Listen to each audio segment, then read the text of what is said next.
Alright, what's up YouTube? Welcome back to the Cutlass Board Games channel. We are looking at my custom homebrew script called Temple of Rot.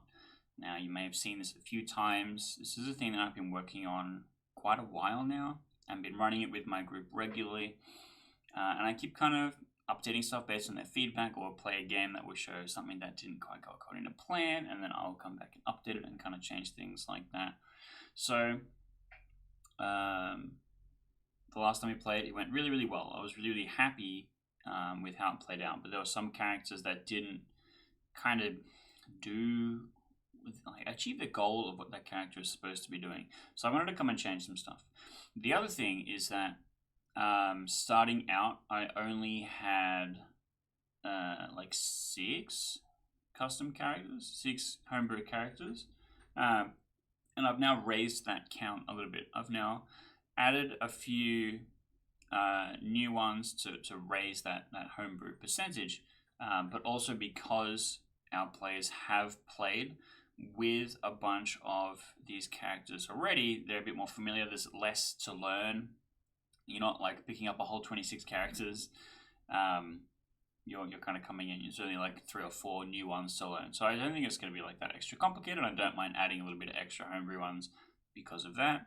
But the goal was to create a Bad Moon Rising type script with a whole bunch of new kind of characters and stuff like that, but with some specific goals to make the acrobat and the cannibal kind of fit at home on the script, and to make it so that the Shabaloth can be in play and people won't instantly be able to determine that that is the case.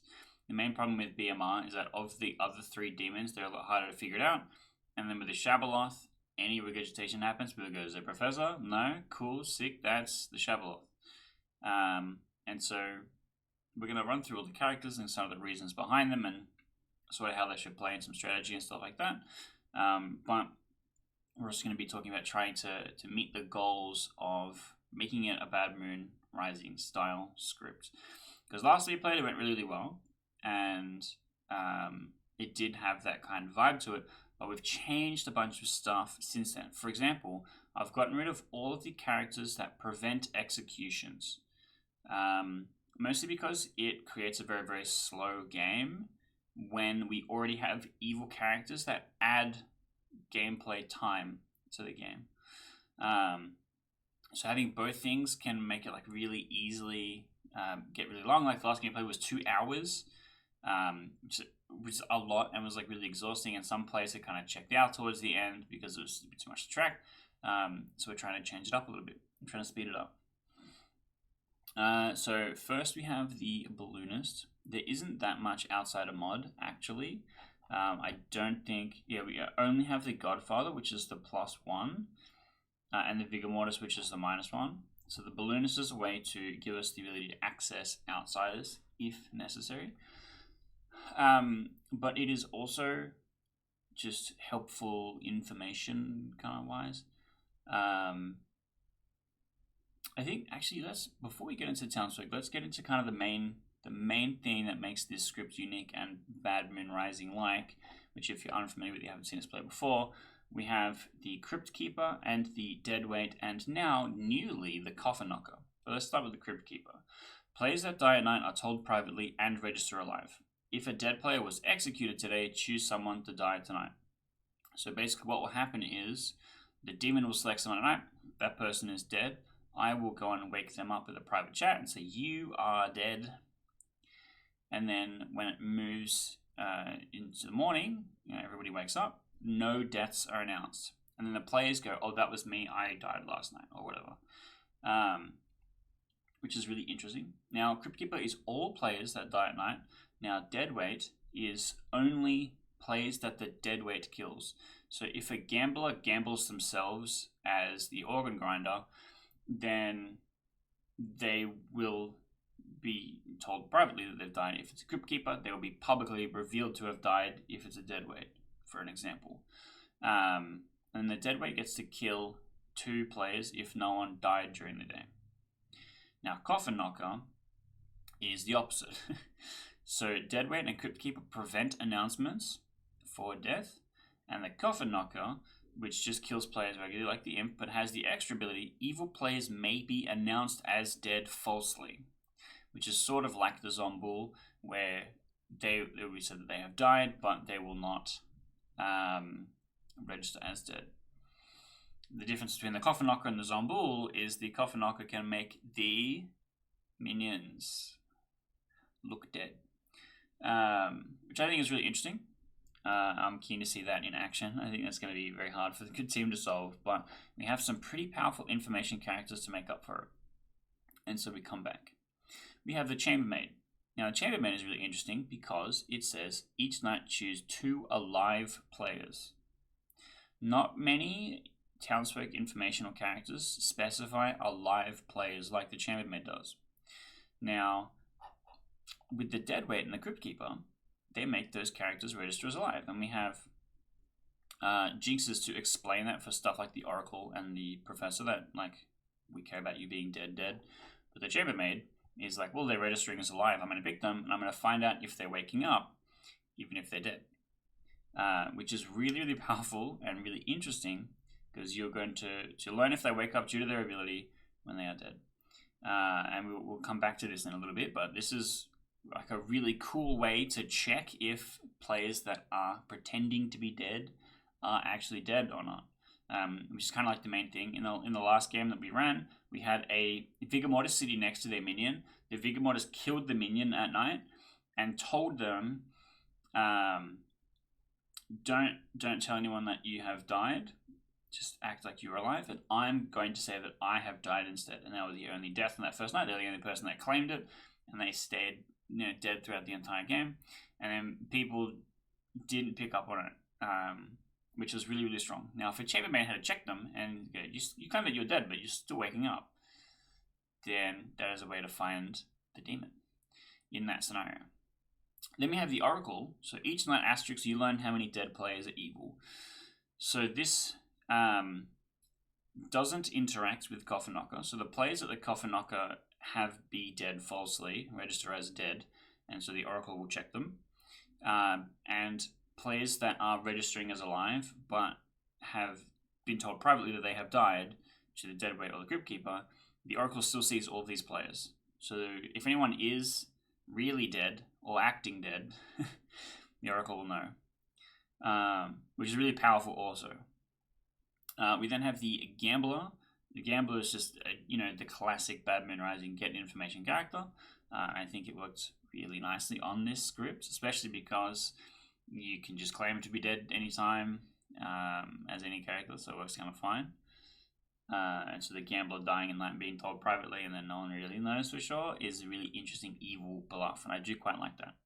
Next is the Acrobat. Now the Acrobat doesn't have a home script, and one of the goals for this is to make the Acrobat fit nicely on a Bad Moon Rising style script. And the Acrobat is really interesting as a character.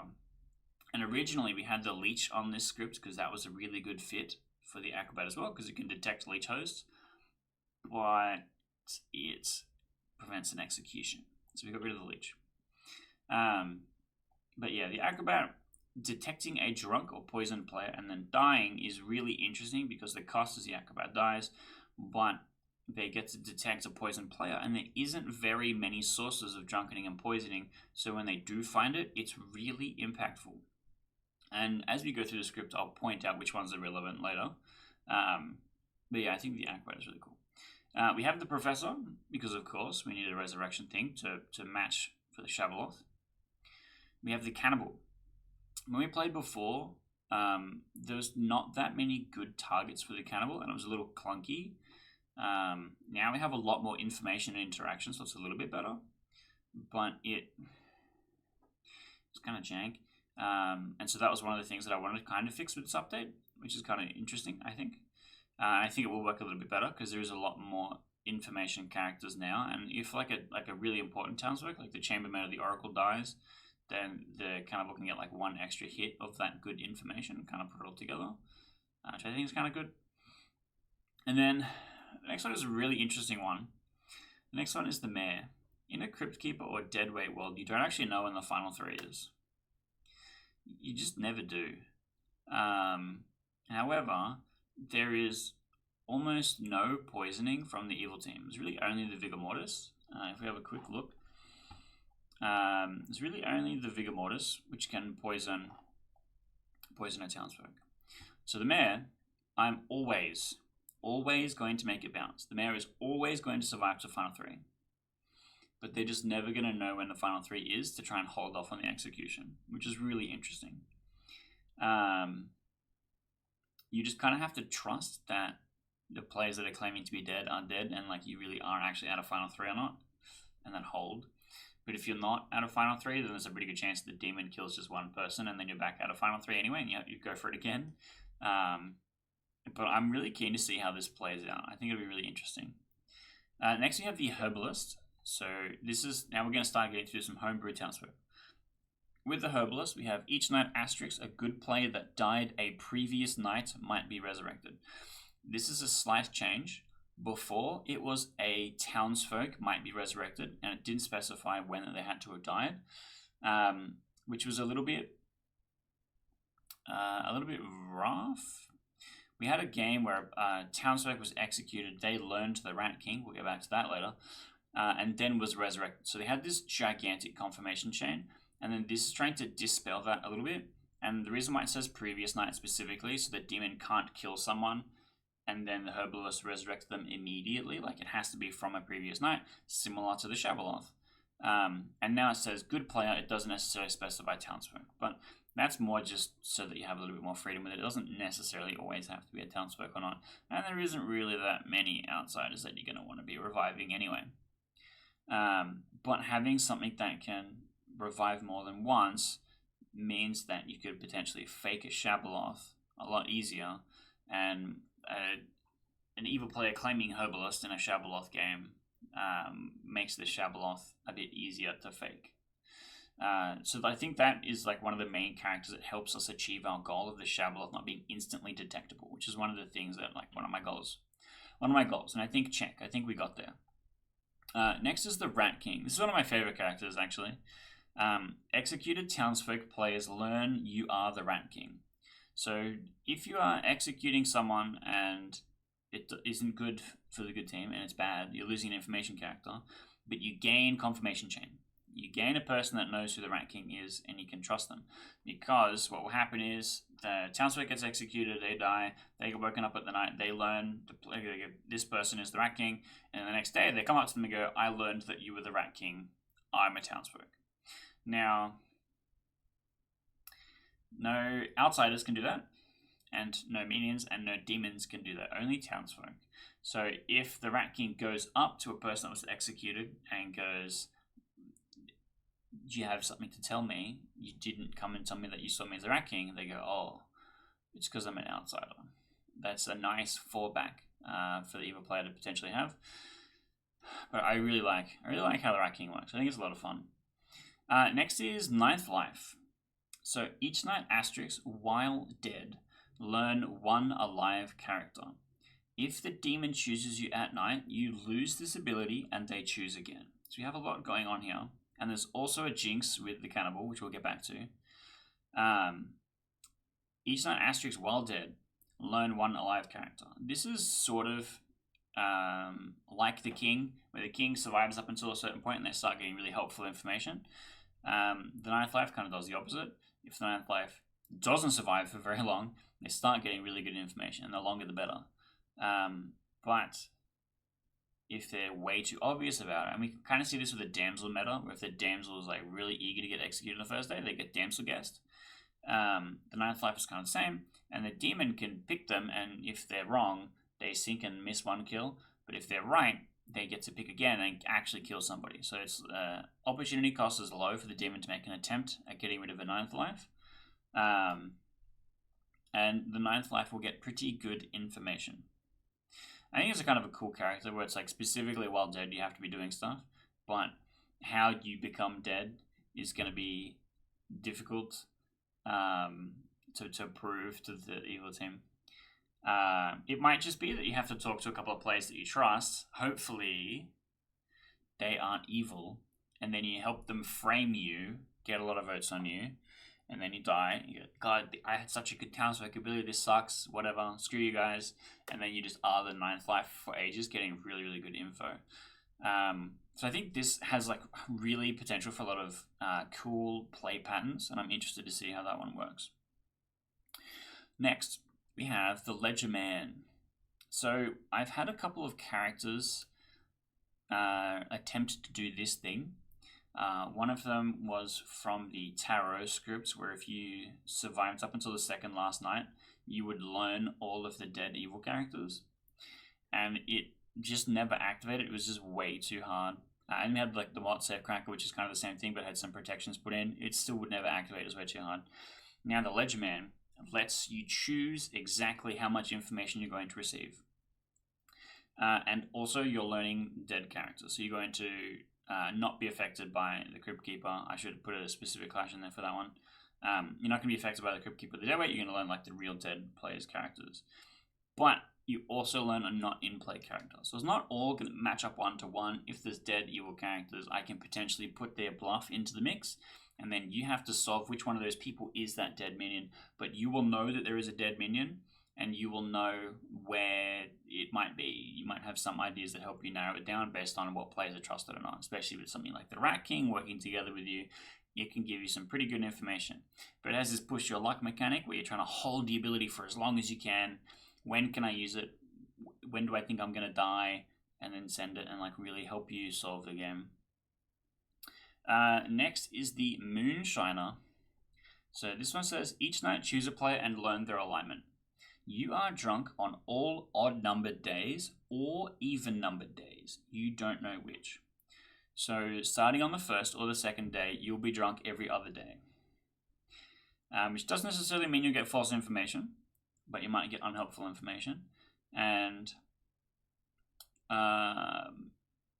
basically, you can solve for all of your information if you figure out which of those two things you are, which is a really, really good synergy with the Acrobat, because if your Acrobat picks you and dies, you go, okay, this is the pattern that I'm on. It's day 3, right? Therefore, all my odd-numbered information is not very helpful. On my even-numbered information, I'm going to pick players I know nothing about. On my odd-numbered information, I'm going to pick players I do know something about, which I think is really interesting. I think they work really nicely together. And the Moonshiner is just going to be a fun info character in general. I think the Village Idiot just has so little trust in anyone's info. It's almost like every village idiot is drunk, and then one of them gets good info, and then that one of them doesn't trust anyway, and then no one's info actually works out and helps anyone. Like, I've very rarely seen village idiots solve the game by detecting an evil player. Whereas the Moonshiner is going to be like, okay, I kind of have some idea about what's going on, and then you kind of just have two sets of information, like independent from each other. You know, all your odd numbered nights and all your even numbered nights have different info. And then you find an Acrobat to pick you, or you get an evil read on someone that becomes confirmed good from the Rat King or something like that, and then you solve for all your info. You go, great, now I can confirm all these players, these players are evil and stuff like that. So I think, again, it's really interesting, and it's pretty... It's not that complicated to solve for your info. It just needs a few things to line up for you conveniently, which I like. I think that'll work nicely. I'm excited to see this one be played as well. I think it's a cool info character. And it's also really funny with the Cannibal, because if the Cannibal eats the Moonshiner, and the Cannibal gets one night of info, and they're like, I don't know if I'm drunk or not, but I learned something. Which is kind of funny. Alright, next is the Outsiders. So we now have 3 homebrew outsiders. We used to have the Moonchild, and I got rid of that because the Moonchild killing the 9th life felt a little bit too easy, I guess. I just didn't like how that played out. So first we have the Puzzle Master, which works really nicely with the Acrobat as well. Because if the Acrobat dies to someone and the Puzzle Master goes, ooh, that's a pretty good candidate, I might guess them, and they guess right, then they learn the Demon. So the Acrobat dying is a great and fine cost to help the Puzzle Master get a correct guess. I think that works great. Next is the Imitator. The Imitator is like the Pixie, but with the downside, hence being an outsider. You start knowing one in-play character. Even if dead, you are mad that you are that character, or that character dies tonight. So if the imitator sees the balloonist, they are mad that they are the balloonist, and if they break madness, the real balloonist dies. If the balloonist is dead, the imitator can come out and say, "Hi, I'm the imitator, I was never the balloonist. The balloonist is dead, so my ability is not going to kill anyone," which is fine. And is a good excuse for players to double up. It gives the minions a little bit of space to accidentally double claim people and stuff like that. So the Imitator is a fantastic character. It's one that you might see on a lot of my custom scripts because it comes together really nicely with a lot of different places. And I genuinely think the Pixie is an outsider most of the time anyway, because the Pixie just not having an ability, like just one in-play character, and a lot of the time you're drunk or poisoned from what I've seen, and then you just maybe don't have an ability, unless if you get really lucky, and then when you do, how many Knights of Info could you really get? And so instead the Imitator is a way more fun version, I think. Next is the Myconid. This is a new character added to the last version of it. And it didn't really have a lot of impact on the game because the Myconid played really well and died really late. So the demon learning the whole grimoire didn't actually help the demon gain any new or interesting information, which meant that the Myconid played really well. But I'm curious to see now how the Myconid plays if there is a dead acting ninth life, because that will reveal that to the demon, and the demon will then be able to pick them. And the ninth life goes, "Well, I got picked by the demon. You must have been the Myconid," or something like that. Like, they have to wait for the Myconid to be confirmed in death. But I think that's interesting. I think that's a nice, interesting synergy. Basically, the ninth life is really powerful, but the Myconid can work as a release valve potentially for the evil team to not get overrun by its info, which is kind of cool. Then we have the Thrall. So if an evil player is mad that they are dead, you die tonight. Now, this one I think is really, really interesting. Obviously, it will not work on literally any other script. However, it's very common for the evil team to be mad that they are dead, because it means that you're less likely to get executed. People think that you're dead already. Your bluff is like a little bit more valid, especially the demon being like, yeah, I was the Oracle, I got killed. It's whatever, I'm dead now. I didn't really get any helpful information. I just kind of do nothing, whatever. And then you get ignored, and you get executed. And you get to the final day, and they're like, well, actually, no, we're looking for an evil player acting dead. And they're like, what about you? Well, I didn't do anything. The Thrall is a way to detect that. If there is an evil player claiming that they are dead, then the Thrall will die at night, and the Thrall will go, did I activate to my own ability? Did I die to the demon? And stuff like that, which I think is really interesting too. And I'm curious to see, because it's like you dying, that's your outsiderness. Like, you decrease the number of alive good players, but you trade it for potentially useful information. So I don't know, maybe this is more of a townsfolky ability, but how useful that thing is to know is, I don't know, to be determined. Maybe it's good. Maybe it's a powerful ability. It should become a townsfolk. But for right now, I think it fits kind of nicely as an outsider. Because the Acrobat originally was an outsider, which basically did the same thing. If either of your neighbors were drunk or poisoned, you die, and that would just tell you things. Instead, now they've just added agency to it, and you become a poison detector, and that becomes really helpful. Whereas before, if the Acrobat just sit next to the person next to the Nadashi or whatever, next to the Leech Host, it solves the game immediately. So I understand changing it. And the Thrall might do the same thing, but there's play patterns where the evil team can just not claim to be dead, and then the Thrall won't activate. So that's fine. Anyway, moving on to the minions. So we've got the Godfather. This is a great extra deaths character, but also lets me put in something like the Myconid or the Imitator. And we have the Organ Grinder. The Organ Grinder is great, and the Organ Grinder works really well. And then we have the Crypt Keeper, like we went through before. This is the one that makes death announcements private, and it's kind of the backbone of the script. And then we have the Noonsayer. So this is a new one to this iteration. The Noonsayer. Nominators and nominees Rochambeau, and the loser, if good, dies tonight. Ties are not rethrown, and you always win, Rochambeau. So you just go, okay, you went paper, I lose, I'm going to die tonight. because we know it's Noonsayer. Now, the Noonsayer can then claim to be dead if it's a Crypt Keeper game. Yeah, I lost Rochambeau, I was dead. And then other people are still going to be Rochambeauing, potentially. So I think it is a really interesting character. I'm keen to see how people play this, because in theory, ties are the most common outcome in Scissors, Paper, Rock, and players can just negotiate what they're going to throw and intentionally tie to prevent extra deaths. So I don't know, I think it's interesting. You can also get some kind of minor confirmation for the good players if they died to the Noonsayer. They're like, well, I died to Noonsayer, I have to be good. But it's extra kills for the evil team. I don't know, I think it's interesting. Like, the Noonsayer can just be nominating every single day, always throw Rochambeau, always kill the person. But I think that might become really detectable, especially if they lose and they're still like really obviously doing the thing. So the Noonsayer always wins Rochambeau, so the person that nominated them will die, but they can still get executed. So it's kind of similar to the Psychopath, but might activate multiple times per day, unless if the good team is going to game the system and work together. Like, actually work together. I actually work together to throw ties and stuff like that. So I think the Noonsayer is really interesting, and I'm keen to see that one get to work also. Then we have our demons. We have the Shabaloth, as we've said. We have the Vigor Mortis, which is another great People Are Dead character.